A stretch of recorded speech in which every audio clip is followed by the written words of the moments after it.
Guys, I'm Daniel Hampton. I'm here with Parker Lapp. Parker Lapp, you've been training for 10 years. 10 years. All right. I know we're not supposed to ask age, little faux pas or whatever, but how old are you? I'll be 66 next month. So you started at 56. Yeah, 55 actually. 55.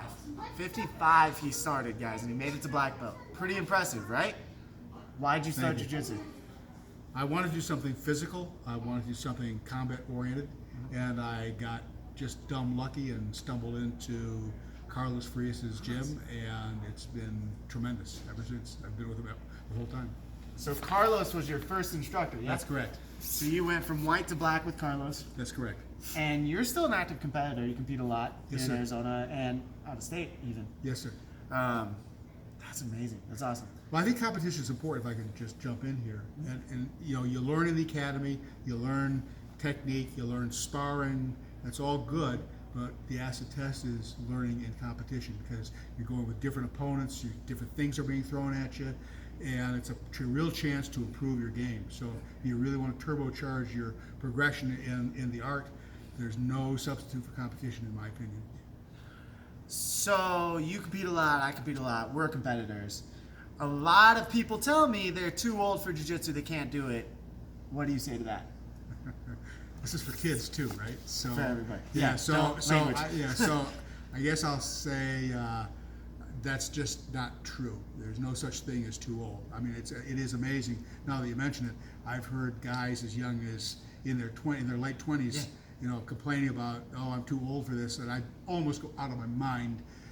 There's just no such thing. You just got to figure out what you can do with what you have. I mean, Right. even since I started, I've been banged up and I've had minor injuries. Knock on wood.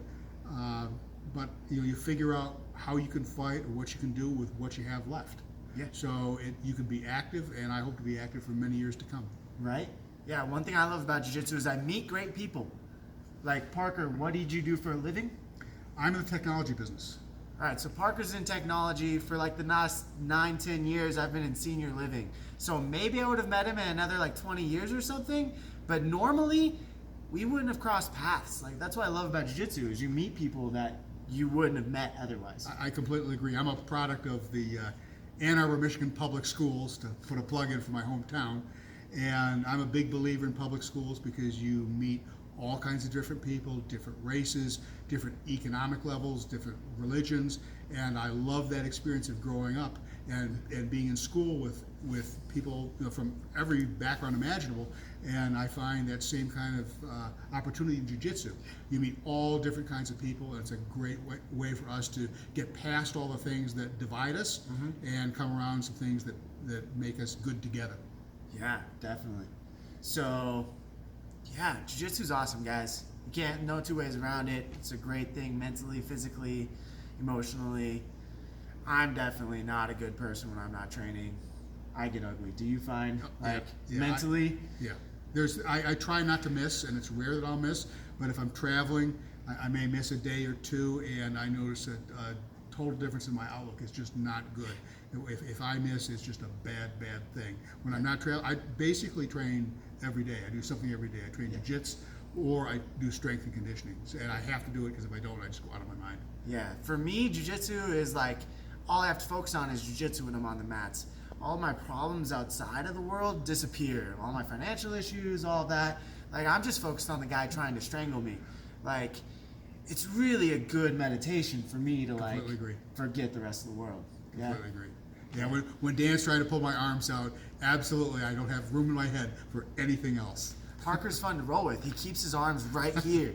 Like, I may score 40 points taking his back, but getting his arm away from his body, man, you guys know, you've rolled with him, Arizona people. All right, anyways, what would you say motivational-wise to people that are like, oh, I can't do jiu-jitsu, I'm too old, or oh, I have a bad shoulder?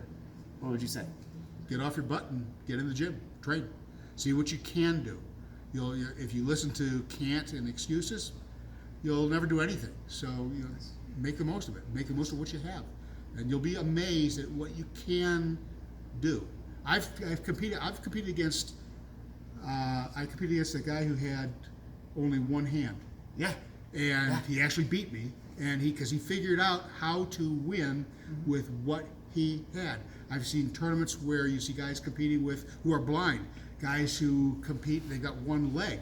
I'm telling you, when you see the courage that guys like that have, that okay, what excuse could I possibly have that would get me off the hook? If they can do it, well, I'm going to do my level best to fight and train with what I have.